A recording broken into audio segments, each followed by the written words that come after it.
umaga po sa bawat isa. Ayaw po lahat ay magsitayo at ating pumitas sa ating mga Biblia. Okay, ito ang salita ng Diyos. Ito ang Biblia ko. Salita ito ng Diyos. Kailangan ko ito. Babaguhin ako nito. Mapatatagin ako nito. Mapapalain ako nito. Binabas ko ito. So dito po tayo sa 1 Peter chapter 4. 1 Peter chapter 4, verses number 17 and 18.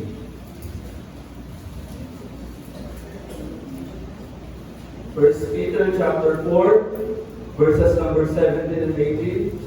The Bible says, "For the time is come that judgment must begin at the house of God, and if it first begin at us, what shall the end be of them that obey not the gospel of God? And if the righteous scarcely be saved, where shall the ungodly and the sinner appear?" So pag-usapan po natin the concern for the sinner. The concern for the sinner. Tayo po ay sandaling pumigil. Let's pray. Dakilang Ama na nasa langit, maraming salamat po Panginoon sa maayos na panahon na mayroon mo kami sa umagang ito. Natalangin po namin Panginoon ng pag-aaral ng iyong po salita. Ang pangangaral po ng iyong Ebanghelyo, dalangin po namin ang pagkilos ng Banal Espiritu sa aming pong kalagitnaan, na siya po magbukas ng puso na hindi pa po nakakilala sa inyong anak ng Kristo. At dalangin po Panginoon na yung likod na gagamitin sa umagang ito bilang tagapagdating ng inyong pong salita. Ay gabayan niyo po ako, bigyan ng maayos sa pananalita. At gabayan niyo po kami Panginoon sa aming pong pag-aaral sa umagang ito. Sa inyo po ang kapulihan, ito po aming panalangin sa tayong pangalan ni Jesus. Amen. So basahin ko po sa Tagalog na po. 1 Peter chapter 4, verses number 17 to 18.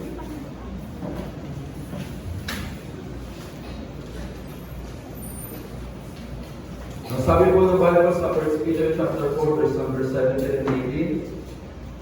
Sapagkat ang panahon ay dumating na ang paghuhukom ay dapat magsimula sa bahay ng Diyos. At kung ito ay unang magsimula sa atin, ang nagsasalita po dito ay si Apostle Peter. Ang kausap po niya dito ay mga mananampalataya. Ano po? Sabi po ni Peter, kung ang unang paghuhukom ay mangyayari sa ating mga mananampalataya o sa mga tao ng Diyos o sa mga taong ligtas na, sabi ni Peter, ano kaya ang magiging wakas nila na hindi tumatalima o tumatanggap o nananampalataya sa Ebanghelyo ng Diyos?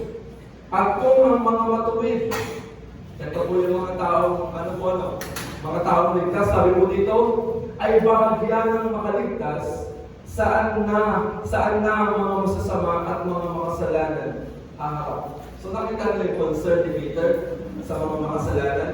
Kasi okay, settled na sa mga mananampalataya. So ang concern ni Peter sa mga taong makasalanan, kasi sabi po dito ni Peter, mayroong paghuhukom. Sa Bible, mayroon itong dalawang uri na paghuhukom ng Panginoon. Unang paghuhukom ng Panginoon is tinatawag na judgment seat of Jesus Christ or tinatawag na the bema seat of Christ. Ito po yung makikita natin sa 2 Corinthians chapter 5. Usap po natin itong mga Biblia. Ito po yung Bible study. 2 Corinthians chapter 5, verse number 10. Ang sabi po ng Bible, "For we must all appear before the judgment seat of Christ." Ang nagsasalita naman po dito is walang iba kundi si Apostle Pablo. Okay? Apostle Pablo. O si Apostle Paul. Sabi po niya sa mga mananampalataya sa Korinto, "For we must all appear before the judgment seat of Christ, that everyone," o mga mananampalataya, "may receive the things done in his body according to that he hath done, whether it be good or bad." So ito po palang judgment seat of Jesus Christ ay para sa mga taong ligtas. Nakuha niyo po? Ito po ay hatol para sa mga taong ligtas. Ito po yung hatol sa mga taong nanampalataya kay Kristo. Mga taong nanampalataya na kay Kristo. Ngayon sabi ni Pablo, lahat ng mga mananampalataya ay haharap sa Diyos isang araw. At lahat ng mga pinagagawa niya dito sa katawang lupang ito ay bibigyan siya ng hatol ng Panginoon. Whether it be good or bad, kung masama or kung mabuti. Kasi sabi ni Pablo sa verse number 8, we are confident. Look at verse number 8. We are confident, I say, and willing rather to be absent from the body and to be present with the Lord. Verse 9, wherefore we labor, that whether present or absent, we may be accepted of Him. So si Pablo bilang mananampalataya, bilang taong ligtas, sabi niya sa mga mananampalataya, ako gusto ko nang lumisan sa katawan ko. Kasi ako naman ay pupuntang langit. Nakita niyo yung confident na meron si Pablo. Kasi alam niya yung patutunguhan niya isang araw. Tanong, alam mo ba yung patutunguhan mo isang araw? Kasi si Pablo, confident siya eh. Kampante si Pablo kasi meron siyang sinampalataya ng Kristo. Na isang araw maharap din siya sa Panginoon. Look at verse number 11. Knowing therefore the terror of the Lord, we persuade men, but we are made manifest unto God, and I trust also are made manifest in your consciences. Si Pablo, kaya siya nag-aakay ng kaluluwa kasi alam na yung terror of the Lord. Alam niyo ba kung ano yung hatol ng Panginoon sa ating buhay? Kung tayo mga mananampalataya, kung ano yung mga pinagagawa mo sa Panginoon. Kung ano ba yung mga pinagagawa mo kung ikaw ay nabubuhay para sa Panginoon. Kasi itong judgment seat of Jesus Christ, ito ay place kung saan mayroong moderation. Lahat ay makikita. Lahat. Look at 1 Corinthians chapter 3. Verse number 13. 1 Corinthians chapter 3, verses number 13. Verse 13. Every man's work shall be made manifest, for the day shall declare it, because it shall be revealed by fire. And the fire shall try every man's work of what sort it is. So, kung ito po yung sa mananampalataya ko ito, kung ang ginawa ng mananampalataya ay ipinangangal ang Ebanghelyo ni Kristo ng malinaw, ng walang anong binago, dadaan sa apoy at susubukin kung ito ba talaga ay totoo mong ginawa or baka meron kang binago. Kasi marireveal. Kaya nga po, bilang mga mananampalataya, we have the command to go and preach the gospel. Yun yung command sa atin. Kaya kung yan ay ginawa mo, ang tanong, ginawa mo ba ng totoo? Kasi isang araw, sa judgment seat of Jesus Christ, yan ay marireveal. At hindi lang yun, it will be a place of rewarding and recognition. Ito po sa mga mananampalataya, rewarding and recognition. Look at verse number 14 of chapter 3 ng 1 Corinthians. If any man's work abide, o nanatili, which he hath built thereupon, he shall receive a reward. If any man's work shall be burned, he shall suffer loss, but he himself shall be saved, yet so as by fire. Siya naman ay saved sa impyerno, pero yung ginawa niya para sa Panginoon, na kung ito man ay may mga binago siya o hindi niya ginawa ng totoo sa Panginoon, ito ay masusunog. A place of rewarding and recognition. Hindi lang yun, ang judgment seat of Jesus Christ is a place of reckoning. Pagbibigay sulit. Look at Romans chapter 14. Verse number 12. Sabi po ng Bible, so then every one of us shall give account of himself to God. So, bawat mananampalataya ay magbibigay sulit sa Panginoon.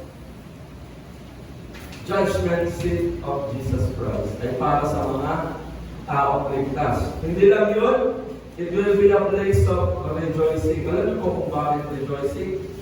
Kasi makikita mo ang Panginoon face to face. Yung iyong tagapagligtas. What a joy that will be kung makita mo yung tagapagligtas. At hindi lang po yung una nakahatulan ng Panginoon, judgment seat of Jesus Christ. Pangalawa, the great white throne judgment. Look at Revelation chapter 20. Ito naman po yung pangalawang paghatol ng Panginoon.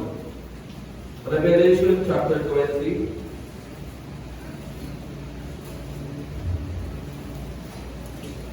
Verses number 11 to 15. Ang sabi po ng Bible, "And I saw a great white throne, and him that sat on it, no other than the Lord Jesus Christ, from whose face the earth and the heaven fled away, and there was found no place for them. And I saw the dead, small and great." So, yung small and great po dito is, ikaw man ay mahirap o mayaman, ikaw man ay may katatayon sa buhay o wala. So, yan po yung small and great po diyan. Sabi po ng Bible, "Stand before God, and the books were opened, and another book was opened, which is the book of life. And the dead were judged out of those things which were written in the books, according to their works. And the sea gave up the dead which were in it, and death and hell delivered up the dead which were in them, and they were judged every man according to their works." Ito naman pong great white throne judgment is para sa mga unsaved, sa mga unbelievers. So sa mga hindi po mananampalataya o sa mga hindi pa po anak ng Diyos o mga tao hindi pa ligtas. Ano po? So God will judge them according to their works. Kung lahat ng kalokohan na pinagagawa niya sa buhay, kung simula na siya nagkaisip, hanggang sa siya bawian ng buhay, yun ay bibigay sulit niya sa Panginoon. Haharap siya dito sa hukumang ito, the great white throne judgment. Ay brother, paano naman yung nalunod? Sabi natin na hindi siya na-save. Spiritually. Sabi ng Bible, iluluwa siya. At yung mga namatay na, iluluwa din. Sapagkat silang lahat ng mga hindi mananampalataya na namatay na, ay haharap sa Diyos sa isang araw. So kaya ang concern dito ni Peter, balik ko sa ating text. 1 Peter chapter 4, sabi ng verse 17, "For the time is come that judgment must begin at the house of God. And if it first begin at us," kasi ang mauuna po ay judgment seat of Jesus Christ. So sabi dito, "What shall the end be of them that obey not the gospel of God?" So yung concern ni Peter, kasi mayroong problema ang mga makasalanan. May problema ang tao. Alam mo po kung ano? Kasalanan. Look at Romans chapter 5 verse number 12. Sabi po ng Bible, "Wherefore as by one man sin entered into the world, and death by sin, and so death passed upon all men, for that all have sinned." So ang problema ng mga makasalanan is meron silang tinatawag na inherited sin, minanang kasalanan. Alam niyo na kung bakit ang tao likas gumawa ng kasalanan. Because of this thing. Meron siyang minanang kasalanan. Kaya nga po hindi nakakapagtaka kung bakit bata pa lang marunong na magbuhat, marunong na magupit, marunong na magsinungaling. Hindi naman din gumawa siya ng magulang na ng gano'n. Kasi likas sa tao ang gumawa ng kasalanan. Because of Adam. Nung sumuway siya sa Panginoon, naipasa ang kasalanan sa sanlibutan at ang kamatayan sa pamamagitan ng kasalanan.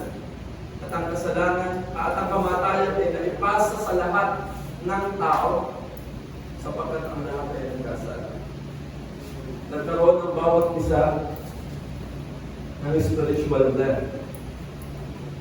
So ano yung epekto nitong minanang kasalanan? Kasi kung meron kang minanang kasalanan, merong epekto. Diba? Kagaya na makukuha natin sa magulang, merong epekto paglaki. Look at Romans chapter 3. So nandito po yung epekto ng inherited sin. Look at Romans chapter 3, verses number 10 to 12. Sabi ko ng Bible, As it is written, there is none righteous, no not one.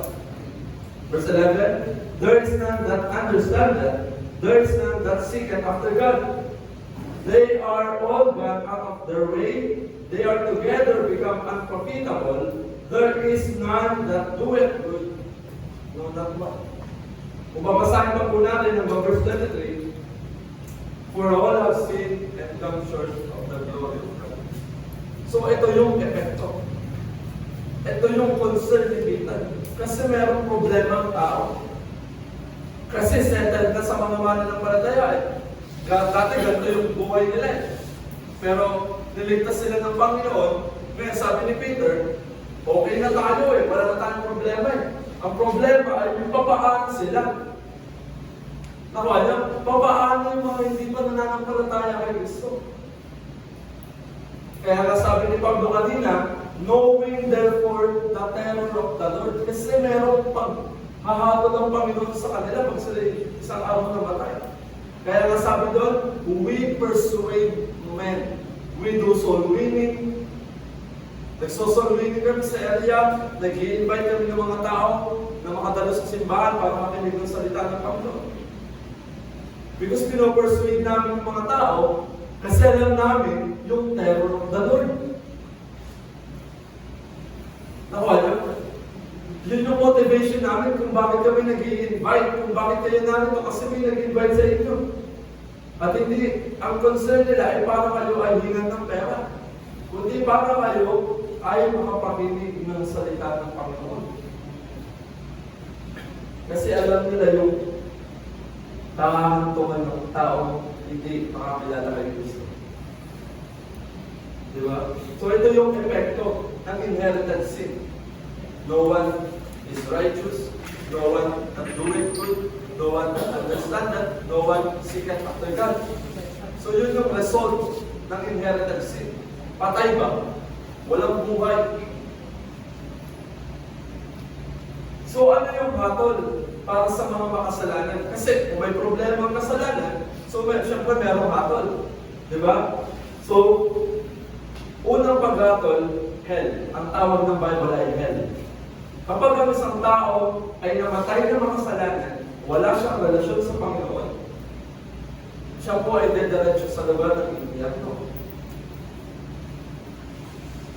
After the sinner died, he or she will go to hell because of this punishment. For the wages of sin is death. Look at Romans chapter 6 verse 23. Romans chapter 6 verse number 23. For the wages of sin is death, but the gift of God is eternal life through Jesus Christ our Lord. So ang kabayaran daw po ng kasalanan ay kamatayan. Sa Bible, may tatlong uri ng kamatayan. Unang kamatayan is spiritual death. That means separation. Ang kamatayan po ay ibig sabihin separation, hindi katapusan. Kaya nga po mali yung kaisipan ng tao na ang pagkatao ay namatay, tapos na. No. Kapag ang tao namatay, may mag-iwalay na. So, unang kamatayan is spiritual na kamatayan. Separation of relationship from God. Yung relasyon ng tao sa Diyos naputol. Kaya ang tao ay tinawag na patay sa spirito. Kaya nga wala siyang kagana-gana patungkol sa mga bagay na patungkol sa Diyos. Diba? Wala silang kagana-gana. Kaya nga tinuturo ng John chapter 3 na he must be born again. Kailangan ma-born again ka sa spirito. Diba si Nicodemus? Sabi niya, he must be born again. Sabi ni Nicodemus, paano yun? Malaki na ako. Papasok ko ba ako sa sinapupunan ng aming ina? Imagine, matalinong tao sa Nicodemus. Pero ngayon yung kanyang kaisipan. Kasi hindi na maintindihan yung patungkol sa Diyos. Hindi na maintindihan yung mga bagay na sinasabi ng Panginoon. Kaya pinaliwanag ng Panginoon. Sabi ng Panginoon sa John chapter 3, he must be born of water. Yung water po doon ay salita ng Panginoon. And he must be born of Spirit. Titus chapter 3, verse 5. Kailangan ng tao mabor sa Espiritu. Tawag ay regeneration. Sa loob, mangyayari yung regeneration. Kaya nga kapag ang tao ay nabago sa paloob, na kumilos ang Holy Spirit, siya po ay magre-repent and magkakaroon ng pananampalataya kay Kristo. Kaya sabi ng Panginoon, kailangan mo mag-Bible study. Kailangan mo makakinig doon sa salita ng Panginoon. Kaya nga may ganito. Kaya nga may Bible study. Para ang tao makapakinig ng Bible. And then, the Holy Spirit will work. At kapag kumilos sa Holy Spirit, na regenerate yung tao, siya ay masisig. Magsisisi siya at mananampalataya ng Kristo. Kaya nga sabi doon, yun na pakinig na sinasabi ni Pastor Jer, if you are born twice, you will die once. Napanganak ka sa physical. Pangalawa, naipanganak ka sa spirito. Ang isa lang mararanasan mong kamatayan ay tinatawag na physical death. Separation ng katawan at kaluluwa. Yun ang mararanasan mo. Pero ang sabi, if you are born once, you will die twice. Kung naipanganak ka sa physical lang, hindi sa spirito, mamamatay ka ng 2 beses. Kasi, mamamatay ka sa physical. Pangalawa, yung second death. So ano naman yung second death? Separation from God. Separation from God. Yung isa, separation ng relasyon sa Panginoon. Yung second death, separation from God. Wala ka sa langit, so nasa pa. Yun yung present state ng tao ngayon. Yun po yung present state na kapag ang tao yung namatay ng makasalanan, pupunta po siya sa impyerno. Ano mo yung future state? Siya po ay pupunta sa lake of fire. Look at Revelation chapter 20. Verse number 14. And death and hell were cast into the lake of fire.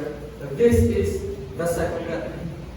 Kapag ang isang tao walang relasyon sa Panginoon ay namatay, siya po ay una pupunta sa impyerno. At isang araw, hindi natin alam kung kailan yun, pagsasamahin ng impyerno. Kaya nga sabi ng Matthew, fear not them. Huwag kang matakot sa kanila na pumapatay ng katawan. Katawan lang ha? Sabi ng Bible, sabi ni Kristo, huwag kang matakot sa kanila na kayang pumatay lang ng katawan. Pero hindi kayang pumatay ng kaluluwa. But rather, fear Him. May tinutukoy eh. Fear Him na kayang pumatay both soul and body. Which is the second death. Isang araw kasi, katawan at kaluluwa ng taong makasalanan na nasa impyerno, itatapon sa lawa ng apoy. So nakakahawa. Yun yung future state na mararanasan ng tao hindi makakilala ng Kristo. The second death. Ano naman yung physical death? Ito po yung separation of body and soul. Ito po yung consequence ng sin. Kaya nga po, habang ang mundo'y pasama ng pasama, ang buhay ng tao ay paikli ng paikli. Pansin niyo? Sa panahon nila Noah, simentong sila kasi nabuhay 969 years old. Hanggang sa maging 120. Kasi ang mundo pasama ng pasama. Sa statistics ngayon, bihira na daw ang tao mabot ng 50. Hindi ko alam kung totoo. Pero ang kamatayan mo ay anytime. Anywhere. So dapat handa ko. Diba? So dapat handa. So yung isa, hell, yung punishment para sa makasalanan. Ito yung present state. Yung future state is the lake of fire. If you think that you can save yourself, marahil yung iba. Kasi may mga taong nag-iisip nito na kaya daw nang iligtas ang kanyang sarili. Sad to say, hindi mo kaya iligtas ang iyong sarili. Kasi iniisip ng tao, kaya mo makaligtas sa kaso na yan. Ang Bible ay nagtuturo na hindi mo kaya iligtas ang iyong sarili sapagkat ikaw ay makasalanan. Ikaw ay madumi. Look at Isaiah chapter 64, verse number 6. Isaiah chapter 64, verse number 6. Sabi po ng Bible, but we are all as unclean things. Madumi daw po tayong lahat. And all our righteousness are as filthy rags. And we all do fade as a leaf, and our iniquities, like the wind, have taken us away. Ang Bible ay nagtuturo na tayong mga tao ay isang maduming bagay sa harapan ng Panginoon. At yung ating mga gawa, righteousness, na sa tingin mo ay nagiging mabuti ka, nalilesen yung pagiging mo masama. Sabi ng Bible, yung ginagawa mong righteousness are as filthy rags. Isang maduming basa. Diba? Sa tubig, example natin. Kapag yung tubig mali, yung grade mo malinis, siyempre lalabas dyan ay malinis. Pero kapag yan ay madumi, walang lalabas dyan malinis. Nawa niya? Kapag ang tao ay makasalanan, walang lalabas na mabuti. Na anuman ang magiging katanggap-tanggap sa Diyos. Kaya nga pagdating sa Romans chapter 6, verse Romans chapter 23, for all have sinned. Sapagkat ang lahat ay nagkasala, hindi nakaabot sa kaluwalhatian ng Diyos. Lahat ng pinagagawa ng kabutihan sa mundong ito, yan man ay pagtulong sa mga nangangailangan, gusto kung ano man, wala kang inaagabyadong tao, dahil ka naman nananalangin, yun yung tingin ng iba eh. Ay brother, dito lang mga tumulong, mga nagkakaratong sa may labas. Kasi ako eh, nananalangin ko na ako eh. Tingin niya, hindi siya nagkakasala kasi gawa mo siya daw ay nananalangin. No.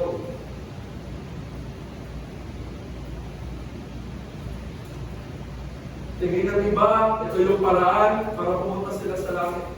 Tingin nila, ito yung makakapagligtas sa kanila sa lugar ng impyerno, sa pagpunta sa lugar ng impyerno.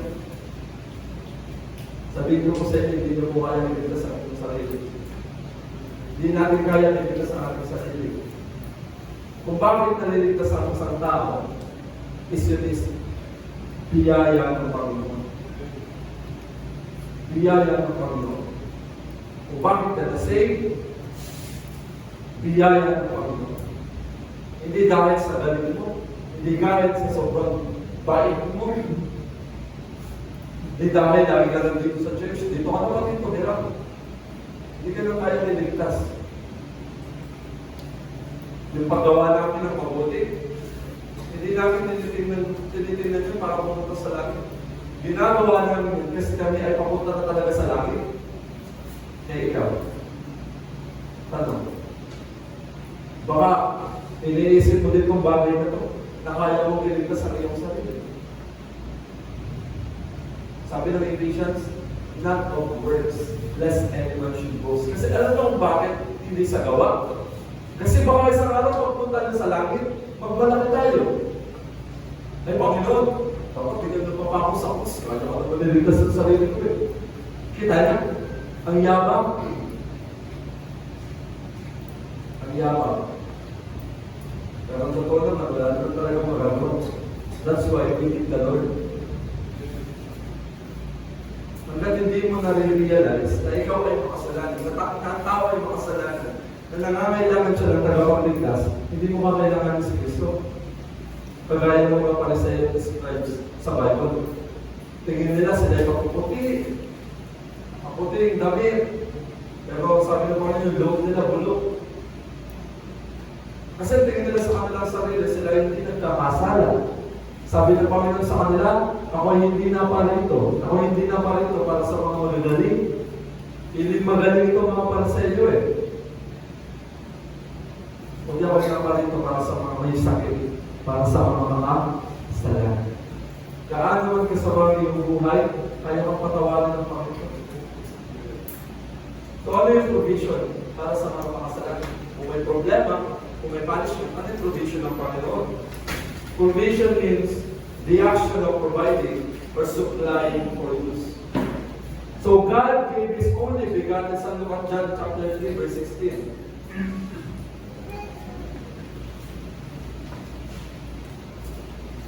Sabi po ng Bible sa John chapter 3, verse 16, for God so loved the world that He gave His only begotten Son, that whosoever believeth in Him should not perish, but have everlasting life. Look at verse number 17. For God sent not His Son into the world to condemn the world, but that the world through Him might be saved. Verse 18. He that believeth on Him is not condemned, but he that believeth not is condemned already. Kung hindi ka manampalataya, sabi ng Bible, ikaw ay kinulgina na. Ikaw ay pupuntang impyerno kasi ikaw ay makasalanan. Hindi dahil hindi ka nanampalataya. Note that, hindi ka pupunta sa impyerno kasi hindi ka nanampalataya kay Kristo. Pupunta ka sa impyerno kasi ikaw ay makasalanan. Ang tao ay makasalanan. Nakala? Hindi dahil hindi dahil ang tao ay nanampalataya kay Kristo. Kundi dahil siya ay makasalanan. Kaya siya pupunta. Yun yung punishment ng Diyos. Kaya lang, pinakita ng Diyos yung kanyang pag-ibig. He gave His only begotten Son. Pwede naman yung mga angel. Pwede naman yung nature na lang, yung mga ginawa na lang ng Panginoon. Eh bakit yung kanyang pang sariling anak ang binigay? Diba para ipakita yung kanyang pag-ibig. Pero ang nakakalungkot na bagay, hindi ito pinapansin ng mga tao.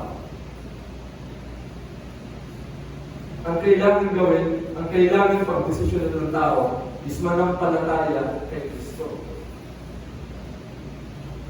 Diba? Even Christ, He gave His own Son.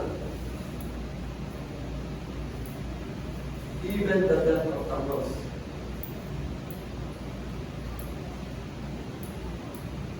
Diba? So how to escape from this punishment? So paano matakas sa punishment na ito? Ang Bible ay nagtuturo na you need to repent and believe on the Lord Jesus Christ. He died, buried, and rose again the third day. Sabi ng Bible, kung iyong itutuon ng iyong pagtitiwala sa Kanya, you will be saved. Sabi ng Bible, hindi ka na dapat mapahama sa lugar ng impyerno. Kasi ang impyerno ay lugar ng kapahamahan. Kundi magkaroon ng palagang buhay. So kung hindi ka na pupunta sa impyerno, saan ka pupunta? Sa langit. Kasi nanampalataya ka sa Panginoon. Kasi naligtas ka ng Panginoon. Nakawala. So ang concern po namin is not yung yaman nyo. Ang concern mo namin dito is your soul.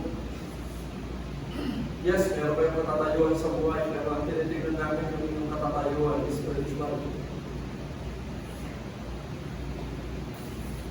Balik po tayo sa akin, guys. 1 Peter chapter 4, dito po tayo makapasa ko. 1 Peter chapter 4,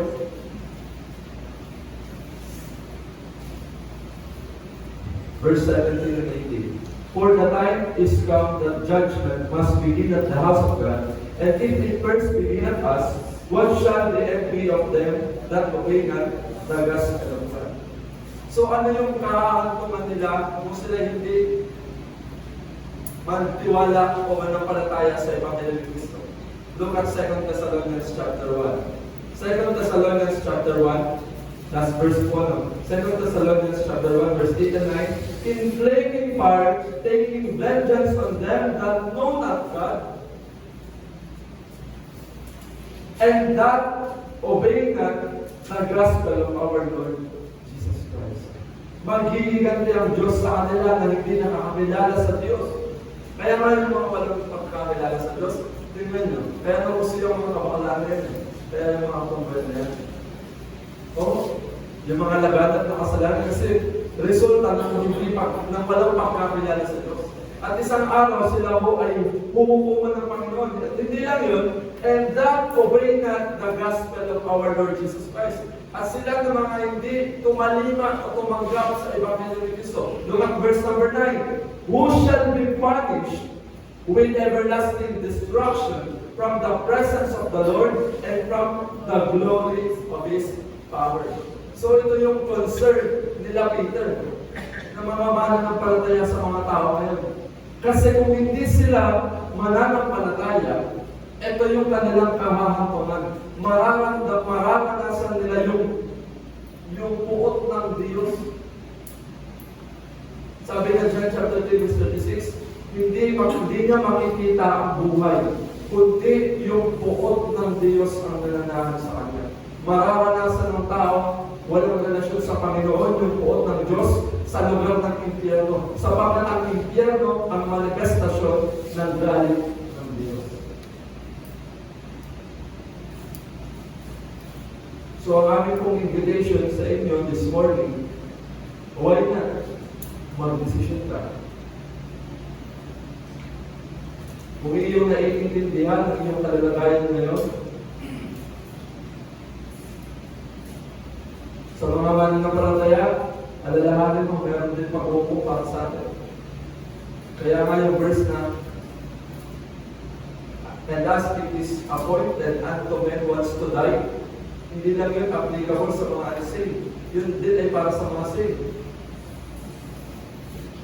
But after this, the judgment. After ng kamatayan, meron pag-upo. Ang magandang pag-upo na maranasan ay yung judgment seat of Christ. Eh kesa naman yung great white throne para sa mga unbeliever. So the concern for the sinner, kasi ang tao ay makapunta sa impyerno. So you need to decide right now. Hindi bukas. Kasi ang bukas, hindi tayo sigurado. Hindi tayo sigurado. Ilan po?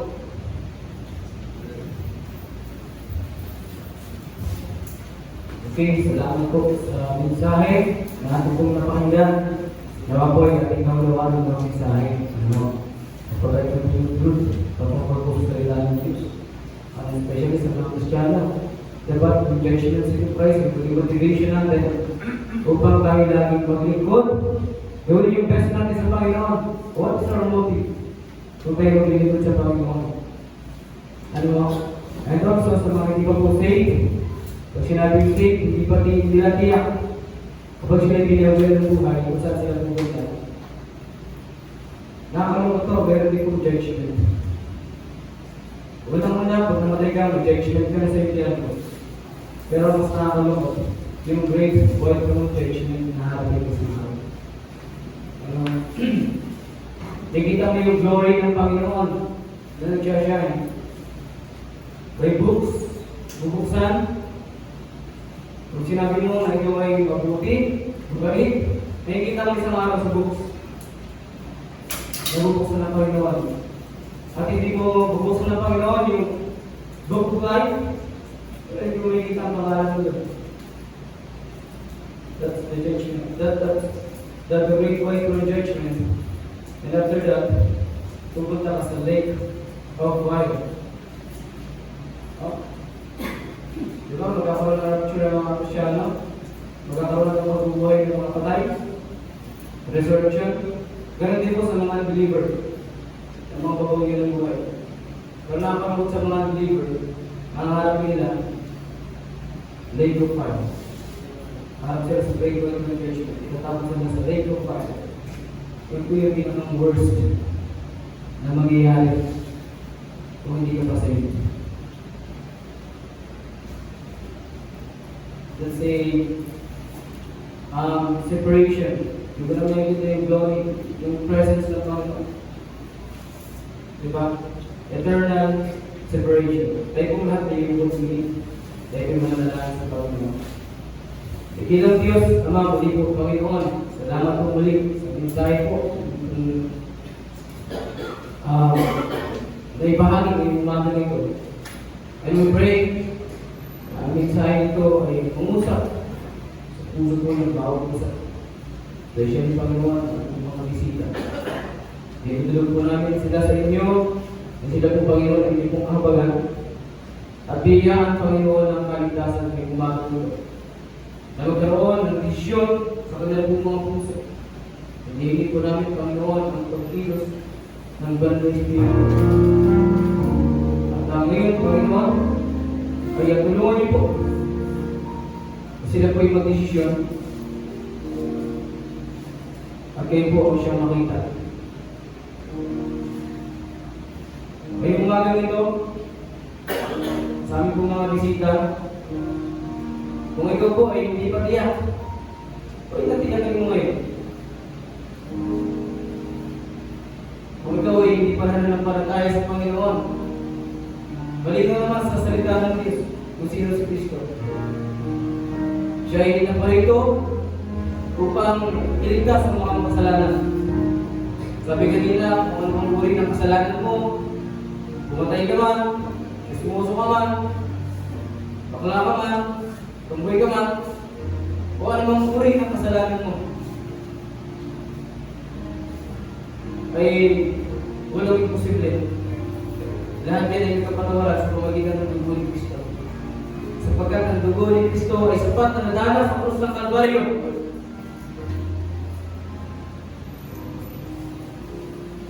Wala rin ibang kailangan ng tao. Na sinasabi ng Bible, repent and believe.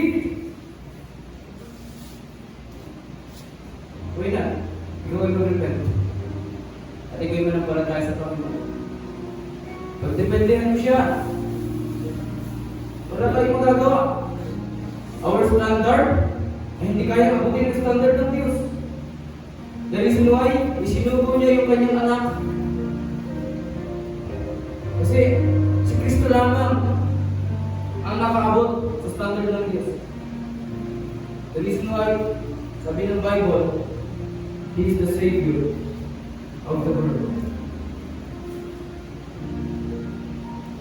Gusto mo bang maggusto ng walang hanggang safety? Sa lake of fire? Or yung nagkaroon din po sa ating mga mananampalataya. Kami niligtas ng Panginoon. Kita mo ba natin yung biyaya ng Diyos sa ating buhay? Sino ba ba? Sino ba ako? Sino ba tayo? Para iligtas ng Diyos. Para piliin ng Diyos. Para isakripisyo si Kristo. Sino ba ako sa krus? Dapat kung may mahalagang mensahe, kayo mapalagahan yung mensahe ng isang niligtas na ni Kristo na si Kristo na bako para sa iyo. Magandang motivation niya sa paglilingkod sa Panginoon. Diba? Nakarapat-dapat lang mo na si Kristo ay ating pagkalayan ng ating buhay. Paglingkuran ng tapat. Sa paglilingkod ba natin, hindi nasasayang? Sa paglilingkod mo ba natin, may mga bagay na ginawa na talaga ng Panginoon? Wala mo. Your labor is not in vain. If your motive is clear, Panginoon, our labor is not in vain. Yung paghihirap natin, yung pagsasakripisyo natin, yung pagbibigay natin ng time, hindi yung ginawa ng halaga ng Panginoon. That's rewarded. At nahanap tayo sa judgment seat of Christ na confident sa ating mga paglilingkod na hindi sulog. Hanap tayong masaya. Hanap tayo na kung saan may isang salita ang Panginoon. Well done, thou good and faithful servant. But if you are not faithful, hindi mo maririnig yung well done, thou good and faithful servant. Tayo buhay pa, all of us, we have a chance na maligtas, and meron pa tayong chance kapag Kristiyano ka na maglingkod. Kaya po tayo ipagpatuloy sa panalangin, tayo hinihingi po ng Panginoon. Hihingi natin ang tawad sa Panginoon ng mga hindi natin pagkatapat. At kung ikaw naman hindi saved, maganda makita mo na ikaw ay makasalanan. Wala kang magagawa at kailangan mo sa Kristo. The reason why you need to accept Him as your personal Lord and Savior. Believe that Jesus Christ died, buried, and resurrected for the sin of the sinner. Dakilang Diyos, pangamuling Panginoon, salamat sa ganito pong pag-aaral po ng inyong sakit. Kayo po ang convict sa puso po ng mga tao na kaparito ng inyong salita. Salamat, may church na nagtuturo ng truth. Hindi mga flower words ang sinasabi, kundi ay lang ang katotohanan po ng inyong salita. Palagi po po ang ngayon, kayo po ang magbilanggo. Pagligtas mo sa mga bisita. At ang mensahe ay mamutawi sa puso po ng bawat isa Panginoon. Salamat ulit sa inyo po ang pupuri at pasasalamat. Kayo po ang naitaas po sa umagang ito. Pumasama sa langit sa pangalan ng Jesus. Amen. Okay, salamat po sa mga bisita namin. Kami po ay patuloy at palaging nagagalak na makapiling namin kayo. At sa mga may mga first birthday, wala na. Second time. Okay. Sa mga Kristiyano po, pag-pray natin ang ating mga bisita. Kasi sila po ay masave. At isang kagalakan, para sa amin, ang kayo po'y makatiyak ng kaligtasan.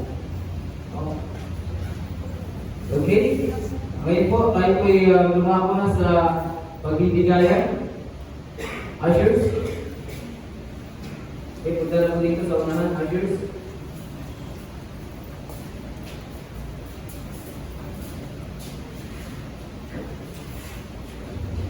Well, Diyos, sa Panginoon, gusto ko magkasahan ng ikalog na pagbigayan na kayo malutong pumanaga ang kapatid na kalawag mo sa mga awa na babalik na namin ito na pupuro sa mga tulong sa kapalaran ng iyong maraming salita ang naman sa naglaw sa mga bilang ng kapalaran sa Kristo sa kapatid kaya kami tuloy ng mga na po, kami po naman, tapos siya na po ang bibigyan ng Jesus ng mga kapatid. Amen.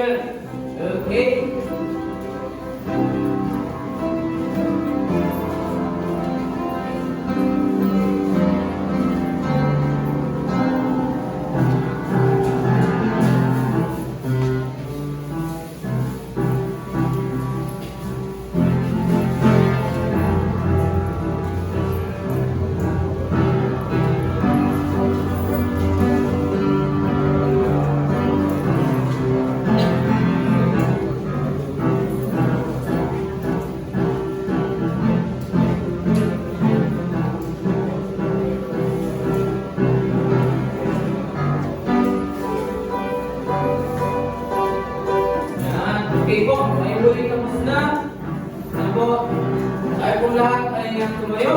May po ibang kamayan. Okay? May magkakain po sa Pilipinas na. Pwede na po tayo umuwi. You know? Okay? First, sabihin po natin ang ating mga bisita.